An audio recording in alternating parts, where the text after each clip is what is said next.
پریشان ہوتے ہیں ہم لوگ کسی بھی وجہ سے، کوئی دنیاوی مسئلہ آ جاتا ہے اولاد کے سلسلے میں یا کچھ چیز میں، تو ہم کسی سے مشورہ کرتے ہیں کہ بھئی یہ پریشانی کیسے حل ہو، تو بڑے لوگ بھی بتا دیتے ہیں کہ بھئی آپ سورۃ مزمل کو اتنی دفعہ پڑھ کے پانی پہ پھونکیں، یا یہ صورتیں پڑھ کے پانی میں پھونکیں تو انشاءاللہ تعالیٰ 21 دن یہ وظیفہ کریں تو آپ کا یہ مسئلہ حل ہو جائے گا۔ تو آپ کی اس بارے میں کیا رائے ہے؟ یہ سب لوگوں کے تجربات ہیں۔ جس طرح لوگ اللہ تعالیٰ کی بنائی ہوئی کائنات میں چیزیں دریافت کر لیتے ہیں، آخر یہ ہماری ساری طب کیا ہے، کسی نے کسی موقع پر کسی درخت کی جڑ کاٹ کے چبا لی تو بیماری دور ہو گئی، تجربات ہی ہیں نا لوگوں کے۔ یہ سب تجربات ہی سے دوائیں بنتی ہیں، تجربات ہی سے مختلف نوعیت کے علاج کیے جاتے ہیں۔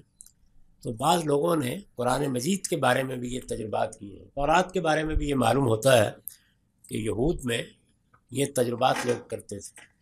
کسی نے کوئی آیت نکالی، پڑھی، اس کا خیال ہے کہ اس سے اس کو فائدہ ہو گیا، اسی طرح کے تجربات ایسے لوگ کرتے ہیں۔ اب دیکھیے نا، وہ اعمال قرآنی کے نام سے ہمارے عہد کے ایک متباہر عالم مولانا اشرف علی صاحب تھانوی کی کتاب ہے، تو اس کے دیباچے میں انہوں نے لکھا ہے کہ ایک بی بی نے آ کے مجھ سے پوچھا کہ میری مانگ سیدھی نہیں نکلتی، اور اس پر شوہر کچھ بہت جذبز ہوتے ہیں، ناراض ہوتے ہیں۔ تو وہ کہتے ہیں کہ کہا گیا کہ بیوی اہدنا الصراط المستقیم پڑھ کے نکالنا، مانگ سیدھی نکلنے لگی۔ اب اہدنا الصراط المستقیم کا سیدھی مانگ سے کیا تعلق ہے؟ وہ تو سڑک سیدھی ہو اس سے بھی تعلق نہیں ہے۔ اس طرح کے بعض تجربات بزرگوں کے، دوسرے لوگوں کے، وہ لوگ کرتے ہیں، اس کا کوئی تعلق اللہ اور رسول کی کسی ہدایت سے نہیں ہے۔ یعنی قرآن مجید اصلاً اس مقصد کے لیے آیا ہی نہیں، وہ ہدایت کی کتاب ہے، اس کو پڑھنا چاہیے، اس سے علم حاصل کرنا چاہیے۔ آپ نے جو پریشانیوں کی بات کی ہے، میرے نزدیک اس کا نہایت ہی عمدہ نسخہ یہ ہے کہ آپ قرآن کو سمجھ کر، قرآن میں غرق ہو کر تھوڑا وقت لگا کے اس کو پڑھنا شروع کر دیں، تو قرآن مجید اس طرح کی بہت سی چیزیں ویسے ہی ختم کر دے گی، اور وہ خالص علمی اور عقلی طریقے سے ختم ہو جائے گی۔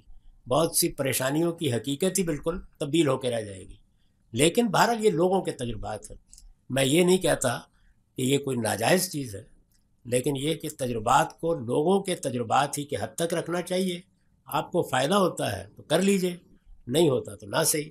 ہمارے شاہ ولی اللہ جیسے عظیم عالم نے القول الجمیل میں اپنے خاندان کے ایسے مجربات بیان کر دیے ہیں، اس کو بھی کسی موقع پر پڑھ کے دیکھ لیجئے، اس میں بھی آپ کو اس طرح کی بہت سی چیزیں مل جائیں گی، لیکن اس کا اللہ اللہ کے رسول کی ہدایت سے کوئی تعلق نہیں۔